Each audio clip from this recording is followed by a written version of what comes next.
माते आई आई आई पार्वती मातेने त्याला उचलून धरावं, पाहावं महाराज. आनंद वाटला सर्वांना.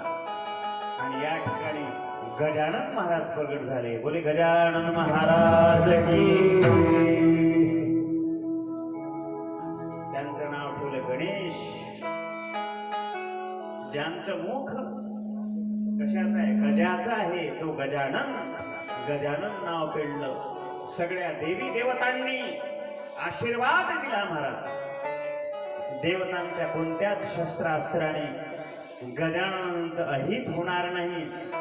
सगळ्या देवामध्ये पूज्य असलेले हे श्री गणेश आजपासून कोणत्याही कार्यामध्ये भगवान श्री गणेशाची अगोदर पूजा होईल असा आशीर्वाद सगळ्या त्रिदेवांनी देऊन टाकला महाराज. कोणाला? भगवान श्री गणेशांना. आणि सुंदर अशी त्या ठिकाणी पूजा केली महाराज. स्वस्ति न इंद्रो वृद्धश्रवाः स्वस्ति न पूषः विश्ववेदाः स्वस्ति न आरिष्ठमेणो स्वस्ति नो बृहस्पतिर्दधातु. वक्रतुंड महाकाय सूर्यकोटि समप्रभ निर्विघ्नं कुरु मे देव सर्वकार्येषु सर्वदा. तेव्हापासून आजपर्यंत जी जी जी जी पूजा म्हणून आपण करतो महाराज. सुरुवातीला कोणाची पूजा करावी लागते? वास्तू शांतीला सुरुवात पहिले पूजा कोणाची करावी लागते? श्री गणेशाची. लग्न कार्यामध्ये सुरुवातीची पूजा कोणाची? श्री गणेशाय नमः. सप्ताहाची सुरुवात कोणापासून? श्री गणेशाय नमः. पेपरला जाताना कोणाचं दर्शन घ्यावं? 64 कलेचा तो दाता आहे महाराज. गणपती बाप्पा.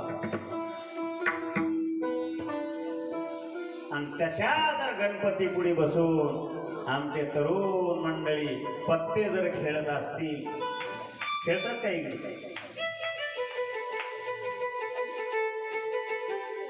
खेळणार महाराज. हसल्यावर कळाले मला. उभे एकांदी महाराज खेळू नये गणपती पुढे. खबरदार.